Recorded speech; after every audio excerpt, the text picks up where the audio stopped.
Olá, meus amigos do canal História em Minutos. Hoje eu gostaria de estar falando com vocês sobre a história dos povos germânicos, que são os povos que os romanos chamavam de bárbaros. As invasões germânicas desencadearam transformações profundas que marcaram a formação da Europa medieval. Acompanhe comigo a história desses povos. Os germanos dividiam-se em vários povos, com grandes diferenças culturais entre si.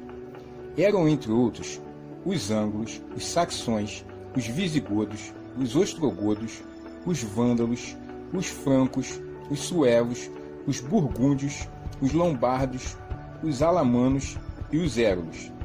Não existem muitas informações sobre esses povos no período em que ainda viviam fora do Império Romano.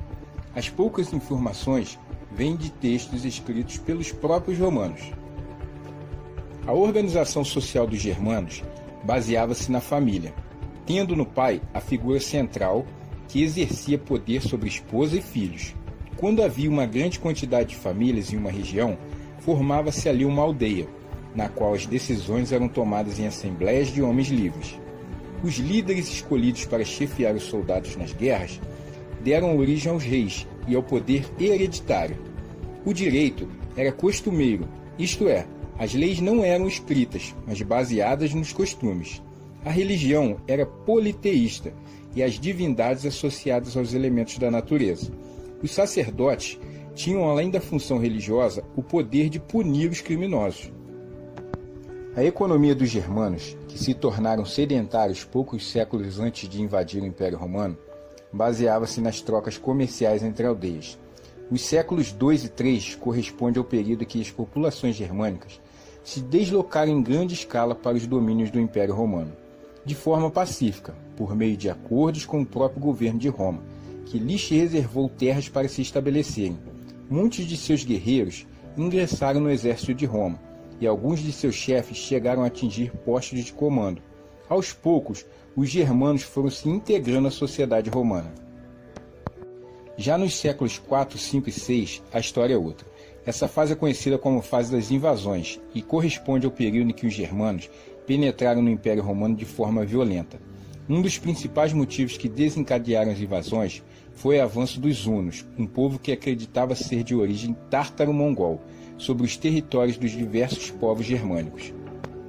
Vindos da Ásia, os hunos aniquilaram primeiramente os ostrogodos, em 375, e logo depois atacaram os visigodos. Para escapar do ataque dos hunos, o chefe dos visigodos, com a permissão do imperador romano Flávio Júlio Valente, entrou com seu povo nos domínios de Roma. Posteriormente, os próprios visigodos saquearam as aldeias e cidades romanas, o que abriu precedente para outras invasões. Em 455, os vândalos invadiram e saquearam Roma durante 15 dias.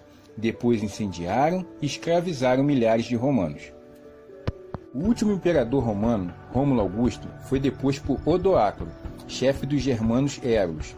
Esse episódio ficou conhecido como a queda do Império Romano do Ocidente e é usado tradicionalmente como um marco divisório entre a Antiguidade e Idade Média. Com a dissolução do Império Romano do Ocidente, diversos povos germânicos dominaram diferentes regiões da Europa. Houve muitas mudanças. Os romanos viviam em um império centralizado e hierarquizado, enquanto os germanos se organizavam tradicionalmente em tribos que estavam em processo de centralização. Com as invasões, esse processo se acentuou. Por volta do século VI, já haviam organizados novos reinos nos territórios ocupados. A maioria desses reinos, porém, teve vida muito curta. Apenas os francos conseguiram se estruturar e expandir seus domínios. Eu espero que você tenha entendido e compreendido um pouquinho da história desses povos germânicos. Muito obrigado por você ter assistido esse vídeo. Um grande abraço e fique com Deus.